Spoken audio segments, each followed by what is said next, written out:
today in the Premier League was unexpected. I think Brighton, Tottenham 2-2, Liverpool, Everton, we were expecting that one. But I think the performance from Liverpool, most people would probably be thinking, oh, Liverpool have been lucky over the past few matches. Arsenal, they were a bit lucky. Newcastle, they did get saved by a 17-year-old in a kind of unexpected circumstances. And even in the Champions League, people would say maybe that wasn't vintage Liverpool. But if you watch the Merseyside Derby today against Everton, you would really see how Liverpool could look once they start to hit form.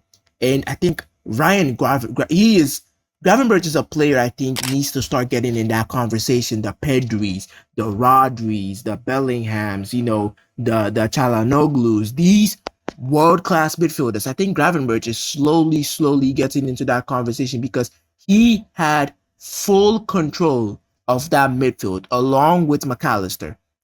They bossed that midfield today. Brilliant performance from both of them. And that goal he took, wow, spectacular. And to get that type of goal from a midfielder is very, very, very good. I think Milos Kerkez, don't really know, is it Milos or Milos? Milos Kerkez. Kerkez has had a bit of a, 50-50 start to Liverpool. I think he was at fault for the goal Everton scored.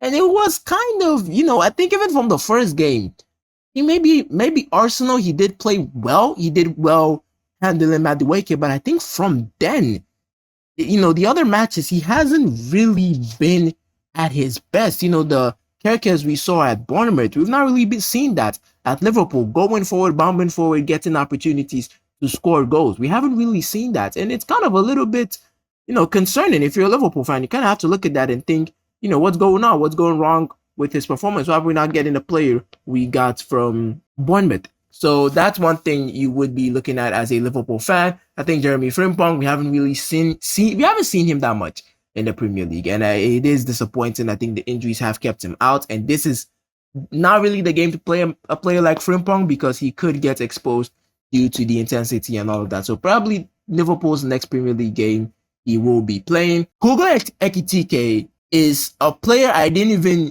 think he flopped at PSG. He was a backup striker at PSG, flopped at PSG, went to another team in League One, I believe, and then went to Frankfurt and had a good season. I think he had one good season at Frankfurt, and he looks electric. Electric is my phrase for today. I used that in a Real Madrid video. You can check that out, link in the description. But he looks really good, Hugo Ekitike. I mean, it's going to be very interesting, that dynamic between him and Isak. Or is it going to be a front two? Is he going to be on the bench for Isak? Because at the moment, he looks ahead of Isak. He doesn't look better. He just looks ahead. He looks like he's had a preseason ahead of Isak, and he looks sharp. Movement on the ball, movement off the ball, his ability to hold onto the ball, keep possession, he hardly loses the ball. Anytime he gets onto the ball, he hardly loses it. He's always laying it off, giving the passes accurate. He looks slick on the ball, so free, so comfortable, so confident.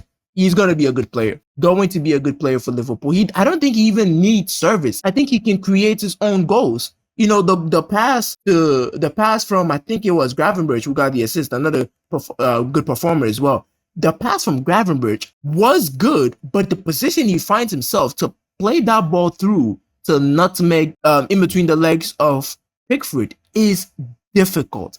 Really, really difficult to do that. So I think you look at that as a Liverpool fan, and you look at Isak also coming through when Isak hits form. He is going to also be a good addition to the team. I mean, Liverpool, I'm looking at them and they're looking like they can win everything. If they put their mind to it, they're looking like they could win everything this season.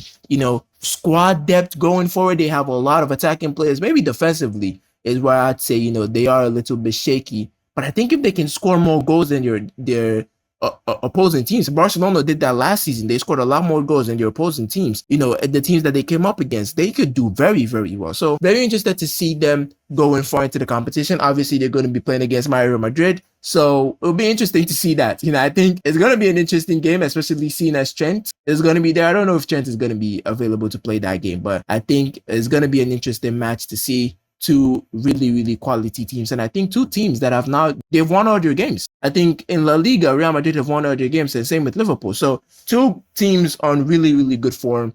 And I think it's going to be an interesting match. Manchester United, Chelsea, good result for United. I don't think this is a result that you're going to scoff at if you are a Manchester United fan. Sorry for that interruption. But you look at this and think there were, situations in the game. I mean, the red card for Casemiro, so unnecessary. He didn't need to commit that foul to get that red card. So unnecessary. And you look at that and think, we were lucky today. You think if you're a United fan, you look at that and think you were lucky today. Chelsea, fortunately for you, got a red card, and Enzo Maresca panicked. I don't know why he panicked and made so many subs.